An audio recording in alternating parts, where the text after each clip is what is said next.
Lancez-vous, prenez des risques, allez voir ailleurs, confrontez-vous à d'autres cultures, parce qu'il n'y a rien de plus enrichissant en fait.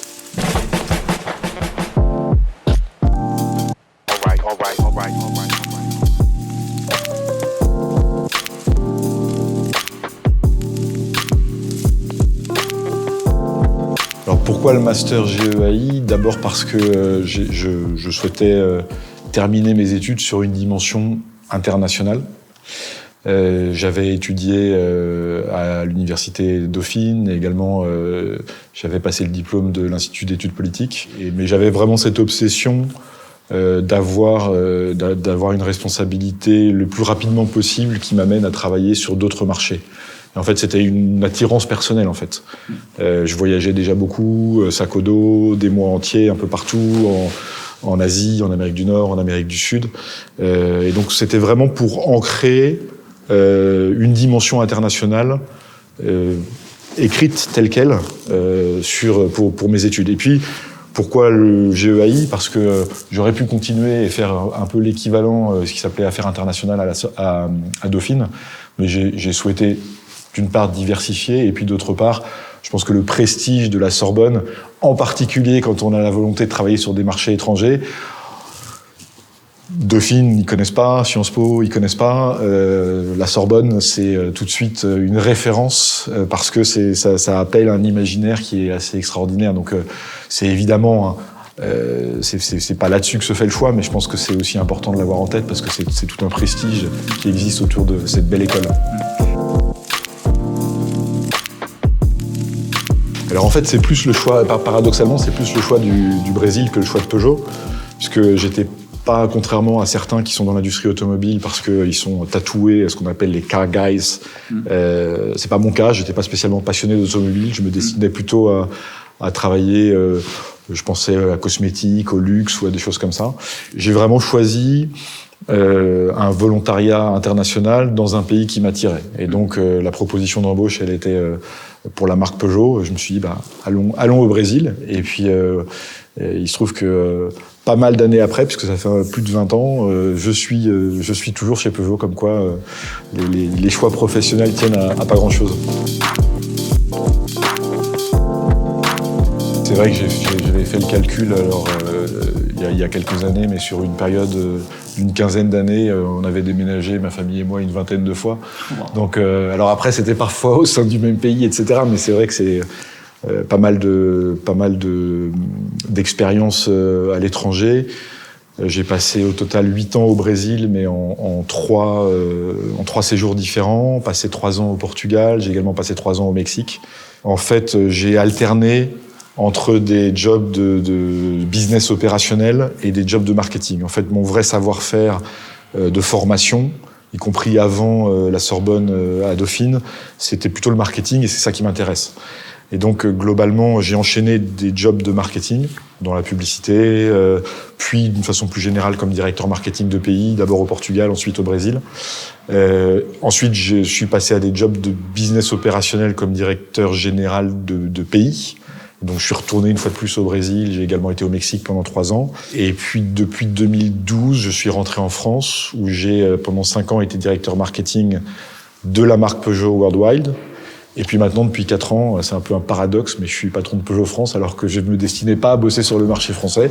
Bon, ça fait 4 ans, bientôt ce sera terminé, je ferai autre chose et je retournerai bosser sur l'international.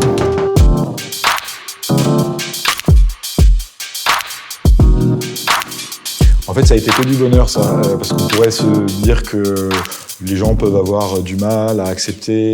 Et en fait, ça s'est pas du tout passé comme ça. Bon, déjà parce que ça s'est passé sur une période de temps importante, parce que ça s'est passé sur presque 15 ans. Mais en fait, c'était plutôt, au contraire, quelque chose qui... c'était presque les gens qui me disaient « mais tu vas revenir de toute façon ». Et même la première fois où je suis parti, tu vas revenir de toute façon pour un job plus important. Je suis revenu. Puis quand je suis parti la deuxième fois, il me dit mais tu vas revenir de toute façon. Et il continue à me le dire aujourd'hui, en me disant mais tu vas revenir pour être le patron de l'Amérique latine pour le groupe PSA. Je dis mais non, j'ai pas du tout l'intention de revenir. Et en fait, c'est une espèce de lien presque amical avec beaucoup de gens dans les équipes, le chauffeur, la cuisinière, un certain nombre de cadres de middle management, etc., qui sont restés sur toute cette période-là et avec lesquels, en fait, j'entretenais une relation amicale et assez cordiale, qui est pas souvent la relation hiérarchique qu'on a dans ce type de job-là. Donc c'est plutôt sympa, en fait. C'est une question super difficile. Je pense, je dirais deux choses. L'une, c'est de l'ordre du constat, et l'autre peut-être de l'ordre du conseil. De l'ordre du constat, cette vie-là renforce énormément la richesse du noyau familial et ce qu'on vit avec sa femme et ses enfants. Ça crée des liens extraordinairement forts, et quelque chose dont je suis fier aussi, c'est d'avoir des filles qui sont attirées par les cultures internationales, qui parlent plusieurs langues, qui parlent anglais, espagnol, portugais, qui s'intéressent à tout ça et qui se projettent comme citoyennes du monde. Après, je pense qu'il faut pas penser qu'à sa carrière. Et c'est super important de penser aussi à celle de votre conjoint ou de votre conjointe, pour qu'il n'y en ait pas un qui fasse trop de sacrifices par rapport à l'autre. Et ça, c'est un équilibre qui n'est pas toujours facile à trouver. Ça, c'est plutôt de l'ordre du conseil.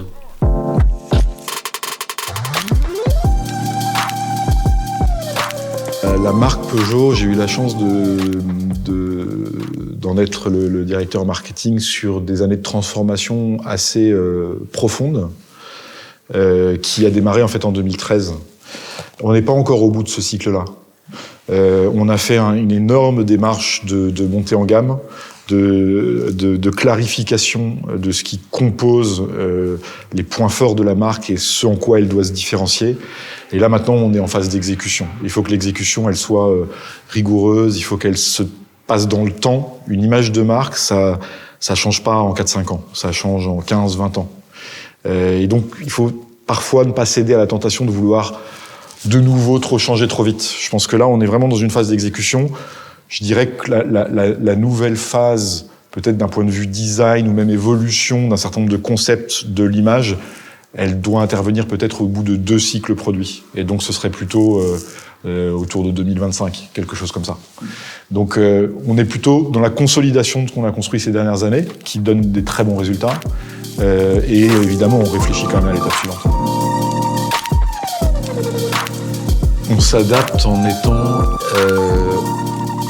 ultra réactif et très très discipliné.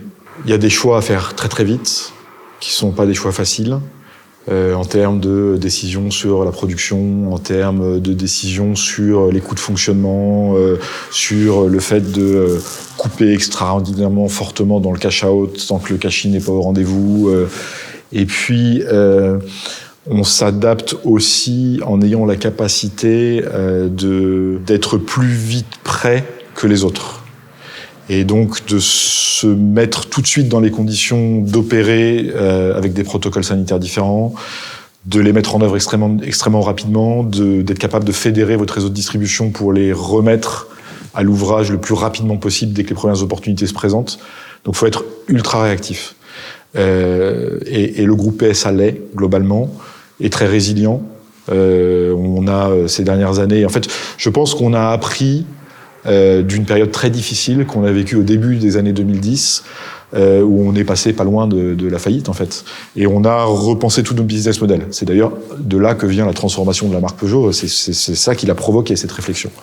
Et je pense qu'on a appris de cette expérience et que du coup, on est effectivement particulièrement réactif. Est-ce que j'ai des conseils intelligents? Je sais pas. Je vais réfléchir en même temps que je vous parle. Pour ceux qui viennent de rentrer à l'université, c'est travailler bien, étudier bien vos cours, préparer bien vos examens. Après, je vais vous mentir si c'est vous dire ce que je faisais, c'est pas le cas. Donc non, j'ai pas particulièrement de conseils, si j'en ai quand même un, c'est profiter de ces années qui sont exceptionnelles. Moi, j'ai gardé un souvenir de mes dernières années d'études, que ce soit à Sciences Po ou à la Sorbonne. D'une part, de la qualité de l'enseignement, et puis d'autre part, du plaisir de la vie d'étudiant et d'être dans ces quartiers-là, dans ces ambiances-là. Alors c'est vrai qu'en ce moment c'est un peu moins fun, c'est sûr. Donc le message il est moins comment dire d'actualité, mais autant que possible profiter de cette vie d'étudiant qui est quand même un moment assez exceptionnel. Après pour ceux qui en sortent, j'imagine aujourd'hui qu'il doit y avoir aussi pas mal de profils déjà internationaux comme vous. Et je pense que clairement vous faites un choix qui est très intelligent parce que là encore pour quelqu'un qui n'est pas français et qui va peut-être retrouver du boulot soit dans son pays soit dans un autre, je pense que le prestige de la Sorbonne et des études à la Sorbonne est quelque chose qui a de la valeur. Après à tous ceux qui sont plutôt d'origine française, j'ai envie de leur dire lancez-vous, prenez des risques, allez voir ailleurs. Confrontez-vous à d'autres cultures, parce qu'il n'y a rien de plus enrichissant.